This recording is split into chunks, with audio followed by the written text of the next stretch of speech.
Film diawali dengan seorang gadis yang bernama Juran. Ia sedang melakukan sebuah perjalanan ke sebuah tempat. Di perjalanan itu, ia nampaknya sedang memikirkan sesuatu di dalam mobil. Dan di perjalanan, kita diperlihatkan Juran yang diantar oleh ibu tirinya ke sebuah hutan. Ternyata di hutan tersebut terdapat sebuah sekolah yang jauh dari pusat kota. Sekolah ini hanya dikhususkan untuk orang-orang yang memiliki penyakit tertentu dan hanya diisi oleh para wanita saja. Sesampainya di tujuan, para siswi di sana penasaran dengan datangnya siswi baru di sekolah mereka, yaitu Juran. Juran yang sedang menunggu di sebuah ruangan dengan ibu tirinya, tak beberapa lama datang seorang wanita yang begitu ramah menyambut kedatangan mereka. Dan ternyata wanita ini adalah kepala sekolah di sana. Kepala sekolah memberitahu peraturan di sekolah itu, salah satunya semua siswi harus menggunakan nama samaran Jepang yang diberikan sekolah. Juran diberikan nama Shizuko. Tapi di sini saya tetap akan menceritakan nama panggilan aslinya saja. Setelah dari sana, Juran pun bertemu dengan seorang wanita yang nampaknya begitu judes kepada Juran. Sesekali Juran mengajaknya berbicara, namun wanita ini hanya diam saja. Wanita ini sedang melakukan tugasnya, yaitu memeriksa barang bawaan si Juran. Ketika Juran mengambil buku diarinya, wanita ini melayangkan tamparannya kepada Juran. Karena di sini, siswi tidak boleh membawa sebuah buku catatan dari luar sekolah. Kemudian, Juran pun mengganti pakaiannya dan masuk ke dalam kamar asramanya. Tak beberapa lama datang seorang wanita yang bernama Kazue. Ia merupakan ketua siswi di kelasnya Juran. Kazue memberikan sebuah peralatan sekolah kepada Juran. Dan ia pun mencoba menenangkan Juran yang masih shock akibat tamparan dari petugas tadi. Juran pun memperkenalkan dirinya sebagai murid baru di sekolah itu. Ketika Juran sedang melakukan tugasnya dari guru, Juran dihampiri oleh seorang siswi yang ingin berkenalan dengannya. Ia bernama Kihira. Dan di malam harinya, Juran nampaknya masih canggung dengan suasana baru yang ia rasakan di sekolahnya itu. Sebelum mereka tidur, petugas sekolah akan mengambil absen kepada mereka semua. Dan mereka juga diberikan sebuah cemilan sebelum tidur. Tapi tidak seperti cemilan, entah apalah ini. Pada saat semuanya tertidur, di sana Juran mengalami insomnia, atau yang biasa kita sebut susah tidur. Karena Kihira menyadari Juran yang belum tidur, Kihira yang anak yang berkenalan ketika Juran di dalam kelas tadi, ia mengajak Juran pergi ke suatu tempat. Di tempat itu ternyata di sana ada beberapa siswi yang lagi berkumpul. Di sana ada seorang siswi yang bernama Yuka menatap Juran seperti tidak senang kepada dirinya. Ia pun menanyakan tentang penyakit apa yang dialami Juran. Namun Juran di sana tidak menjawab pertanyaan dari Yuka. Dia memilih untuk diam saja. Karena Yuka yang kesal, ia pun melempar Juran dengan begitu kasar. Akibat dari lemparan tersebut membuat Yuka batuk dan mengeluarkan darah dari mulutnya. Kazue yang mendengar ada keributan, ia pun menghampiri mereka dan menyuruh mereka untuk segera kembali ke tempat tidur mereka masing-masing. Dan di keesokan harinya, kepala sekolah memanggil Juran dan mengatakan bahwa sekolah akan mengirim 2 orang siswi yang sudah sehat agar bisa melanjutkan pendidikannya ke Tokyo, Jepang. Kepala sekolah juga mengatakan bahwa sekolah akan memberikan sebuah suntikan setiap paginya agar Juran lekas sembuh dari penyakitnya yang dia derita. Ketika selesai dari sana, Juran pun bertemu dengan Kihira. Kihira meminta maaf atas kejadian tadi malam kepada Juran. Kihira juga mengatakan bahwa nama Shizuko yang diberikan sekolah, nama itu pernah diberikan kepada siswi sebelum Juran. Siswi tersebut hilang secara misterius di sekolah itu. Dan siswi itu juga adalah teman dekat dari Yuka dan Kazue. Selesai dari Kihira, Juran bertemu dengan Kazue. Ia membawa Juran ke suatu tempat dan memberikan sebuah buku yang bertuliskan Shizuko. Seiring berjalannya waktu, mereka berdua pun semakin dekat satu sama lain. Mereka pun mulai bercerita tentang kehidupannya masing-masing. Ketika di jam pelajaran olahraga, Juran begitu lemas dan ia tidak bisa melakukan kegiatan olahraganya di sana. Di sana, Kazue adalah salah satu siswi yang paling bugar dan sehat antara murid-murid lainnya. Karena hal itu, Juran pun selalu mendapatkan perawatan sebuah suntikan setiap paginya dari sekolah. Ketika makan siang, Juran bertanya tentang Shizuko, siswi yang hilang secara misterius itu kepada Kihira. Mendengar pernyataan itu, Kihira seperti kehilangan akalnya dan ia juga menyerang Juran di sana. Beruntungnya, Kazue pun dapat menahan Kihira. Namun tak berapa lama Kihira mengeluarkan busa di mulutnya dan mengalami kejang-kejang. Ketika di ruang perawatan, Juran pun memperhatikan Kazue yang sedang berlatih di lapangan. Tak lama setelahnya, Kihira pun datang untuk meminta maaf kepada Juran atas kejadian tadi. Kihira juga mengatakan semua orang di sekolah sudah mengetahui siapa yang akan pergi ke Tokyo, Jepang.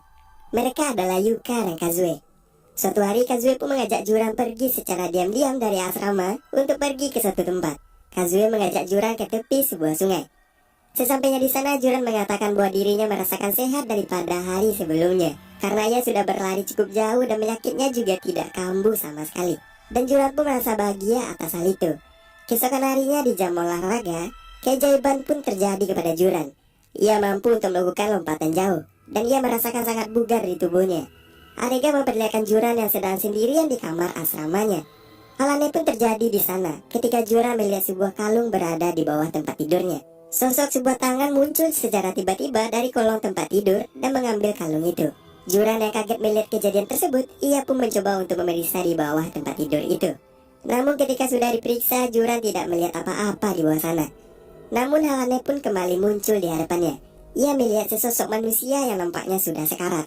Sosok tersebut melihatkan mukanya dan menatap Juran dengan keadaan wajah yang tak wajar. Juran yang kaget dan ketakutan melihat kejadian tersebut, ia pun pergi dari sana.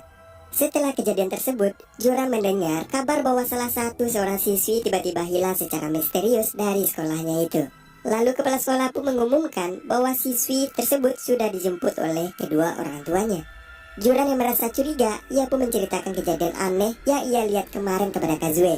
Namun Kazue tidak mempercayai sama sekali yang diceritakan Juran itu. Ketika Juran yang sedang sendirian, ia dihampiri oleh Kira.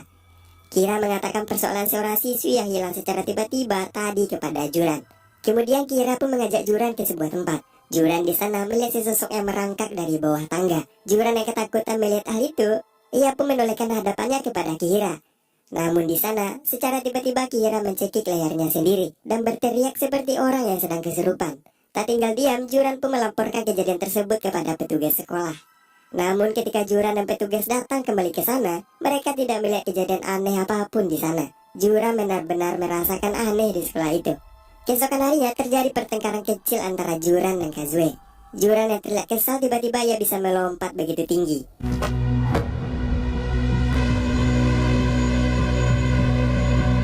Hal tersebut membuat Kazue kaget melihat keajaiban yang terjadi pada Juran. Juran mengatakan kepada Kazue ia merasakan aneh di dalam tubuhnya. Karena kejadian tersebut, Kazue teringat akan sesuatu. Tanpa penjelasan, Kazue pun pergi meninggalkan Juran.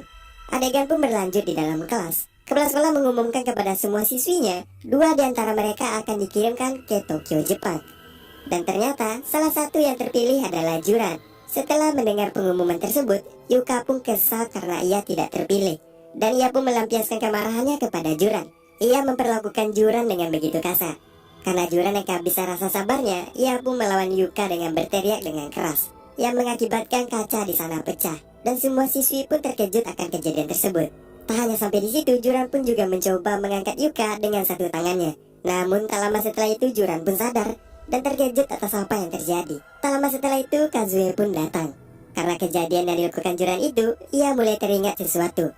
Ia menjelaskan kepada Juran bahwa gadis yang bernama Shizuko sebelum Juran yang tiba-tiba hilang secara misterius itu, kejadian tersebut sama dengan kejadian yang sedang diperbuat Juran pada saat ini.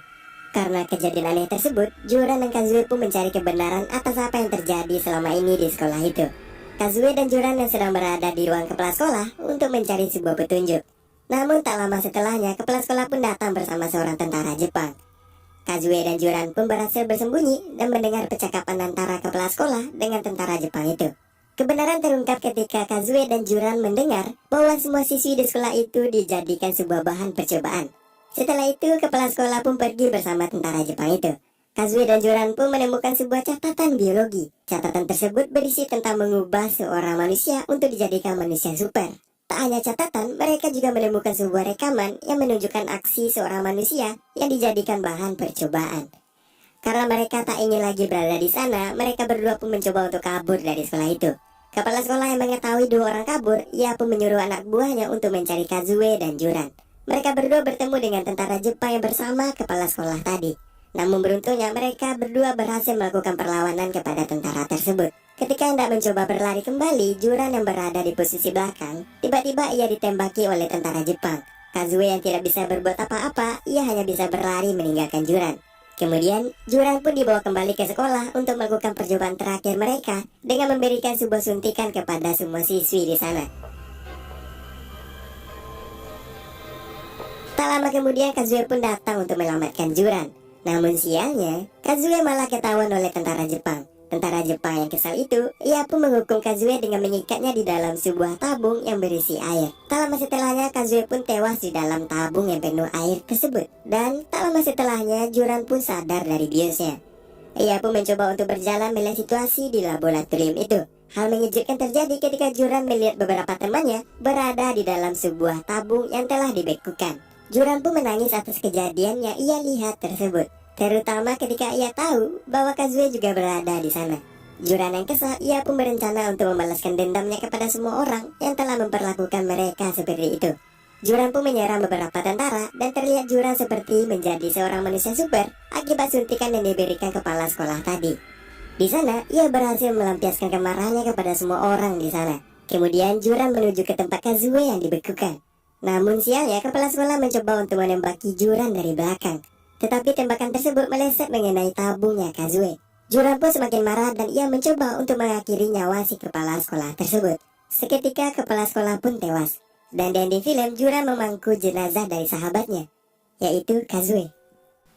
Dan film pun selesai. Jangan lupa like, komen, dan subscribe guys.